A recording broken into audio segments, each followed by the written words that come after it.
What do you make of the new Samsung Galaxy S25 series? We didn't hear anything about the rumoured slim model, which is a big shame, but there's still a lot to take away here from the S25, S25 Plus, and of course the S25 Ultra. All models get the Snapdragon 8 Elite 12 gigs of RAM this year, so you'll have the same performance through every single region and SKU. The smaller model is limited to 25 watt charging, whilst the Plus and the Ultra get 45 watt support and double the storage of the smallest model too. The S25 and Plus get what looks to be a very similar camera hardware package from last year, whereas the S25 Ultra is treated to a brand new ultra-wide in its otherwise maybe identical hardware stack. It'll be interesting to see if Samsung does something in software here to differentiate these from their predecessors, because they're looking mighty similar on paper. Galaxy Log, available in the Pro mode, looks to compete with ProRes Log on iPhones, which is going to be really interesting, as that's something I've taken an interest to personally in recent years.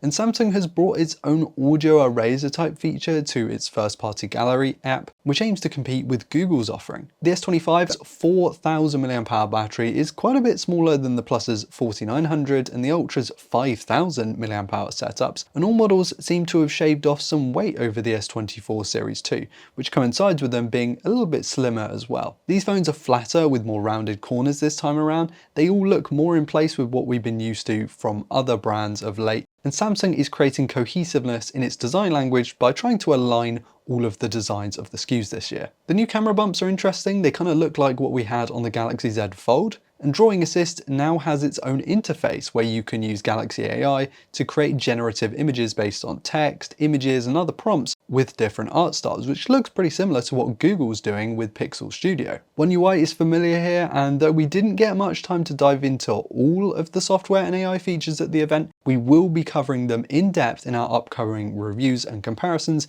because there is an awful lot to dig into here. The hardware formula doesn't seem to have changed massively in the last couple of years, which could mean that whilst they're a good, safe option, they might be in danger of being leapfrogged this year by the competition. Is it Samsung has focused heavily on software and not really touched the hardware at all?